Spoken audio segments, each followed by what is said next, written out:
UP Congress के अध्यक्ष अजय राय का बयान सामने है। उन्होंने कहा अयोध्या जाना चाहते थे, हमें हाउस अरेस्ट किया गया।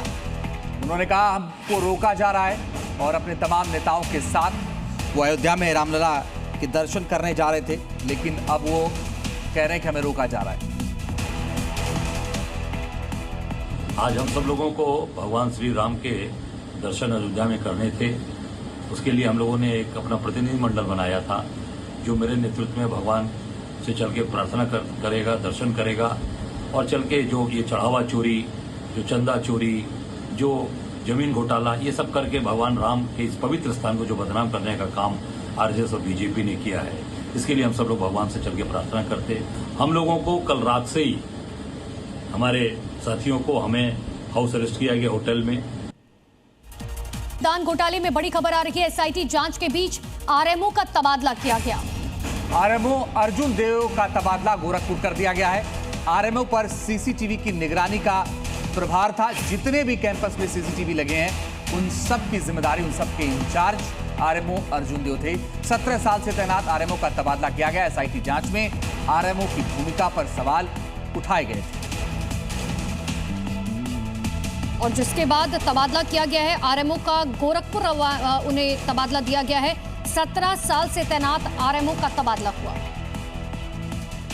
करोड़ों राम भक्तों की आस्था, वर्षों का संघर्ष और रामलला के चरणों में चढ़ाया गया एक एक रुपया, लेकिन उसी आस्था की तिजोरी पर डाका डालने वाले रामद्रोहियों का अब वो सच सामने आ गया है, जिसे देखकर आपका खून खौल उठेगा। महज 18,000 रुपए महीने की नौकरी करने वाले के पास अचानक कुबेर का खजाना कहां से आ गया, देखिए रिपोर्ट।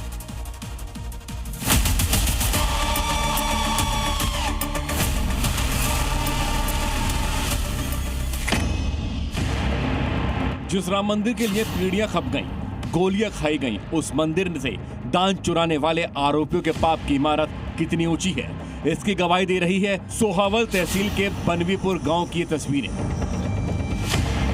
जी न्यूज की टीम जब ग्राउंड जीरो पर पहुंची तो होश उड़ाने वाला सच सामने आया। ये वो आलीशान मकान है जो राम भक्तों के चढ़ावे को चुराकर खड़ा किया जा रहा था। राम मंदिर दान चोरी के आरोपी लवकुश मिश्रा के पत्नी के नाम ये घर है। बैनामा कराया गया था 2025 में और उसके बाद फरवरी में इस पर निर्माण कार्य शुरू हुआ।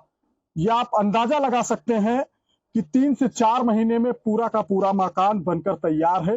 फिनिशिंग बची हुई है, जो कि लवकुश मिश्रा की पत्नी सुप्रिया मिश्रा के नाम ये मकान बैनामा कराया गया, जमीन बैनामा कराई गई थी।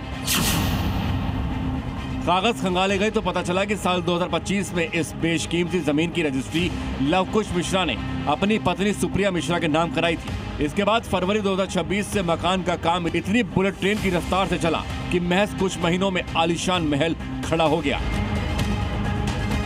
सिर्फ प्लास्टर होना बाकी था, लेकिन जैसे ही पाप का भंडाफोड़ हुआ, इस आलीशान आशियाने पर हथौड़े रुक गए और निर्माण कार्य ठप हो गया। 18,000 रुपए की मामूली नौकरी करने वाले लवकुश मिश्रा के पास जमीन खरीदने और लाखों का महल खड़ा करने के लिए अकूत संपत्ति कहां से आई?